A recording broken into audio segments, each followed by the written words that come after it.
Bonsoir, je me nomme Asiya Ismail de l'équipe blanche et ce soir nous allons plonger au cœur d'une question aussi fascinante que dérangeante. Le pouvoir change-t-il les gens? Par conséquent, ce soir nous allons défendre une réalité incontestable, mais malheureusement contestée par une minorité dont nos adversaires font partie ce soir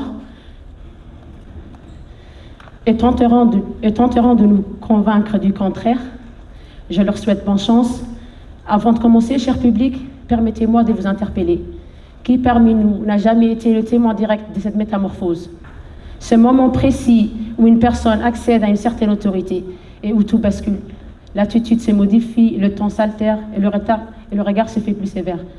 La personne que vous croyez connaître devient peu à peu une énigme. C'est là le paradoxe du pouvoir. Il dépasse la simple fonction, la simple responsabilité. C'est une force qui ne révèle pas, qui transforme et parfois qui corrompt. C'est une force presque insidieuse, mais d'une puissance transformationnelle indéniable. Contrairement à une idée répandue, le pouvoir ne se contente pas de révéler notre véritable nature. Il nous façonne, nous contraint à devenir ce que le rôle que nous en donnons exige. Le pouvoir, cher public, c'est l'influence, la capacité de prendre des décisions, de guider, voire d'imposer sa volonté. Il peut se manifester sur le plan politique, économique, social ou même dans nos relations personnelles. Mais quel que soit son domaine, il place celui qui le détient dans un domaine singulier ou parfois dominant. Et que signifie changer dans ce contexte? Il ne s'agit pas forcément de trahir ses valeurs fondamentales. C'est aussi s'adapter à un environnement inédit, à des attentes nouvelles et à des responsabilités inédites. C'est un processus complexe qui mérite notre attention. C'est tout simplement agir autrement, souvent sans même en avoir conscience. Le pouvoir, cher public, transforme le comportement, non pas parce qu'il corrompt forcément, mais parce qu'il crée un autre contexte. Dans ce nouveau cadre, on ne réagit plus comme avant. On adopte des postures, on suit des codes, on parle et on agit au nom d'une fonction, d'un statut, plus que d'une personne. Et le plus troublant dans cela, cher public, c'est que ce changement est souvent subtil pour ceux qui le vivent.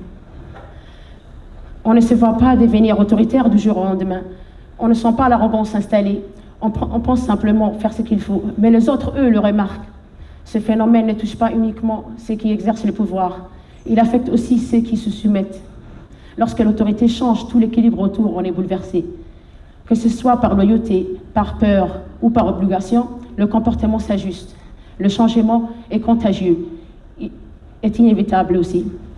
Car accéder au pouvoir, qu'il soit grand ou modeste, c'est rentrer dans un rôle. Et ce rôle, aussi minime soit-il, avec ses règles, ses attentes et ses pressions, nous façonne, souvent à notre insu. Et comme l'illustre parfaitement ce proverbe africain, ce n'est pas la fonction qui honore l'homme, c'est l'homme qui honore la fonction. C'est donc ce que nous allons explorer avec vous, cher public, ce soir. Comment le pouvoir transforme non seulement ceux qui le détiennent, mais aussi ceux qui vivent sous son influence. Que ce pouvoir soit juste ou injuste, bienveillant ou non, car une chose est certaine ce soir, cher public, le pouvoir change et toujours. Merci.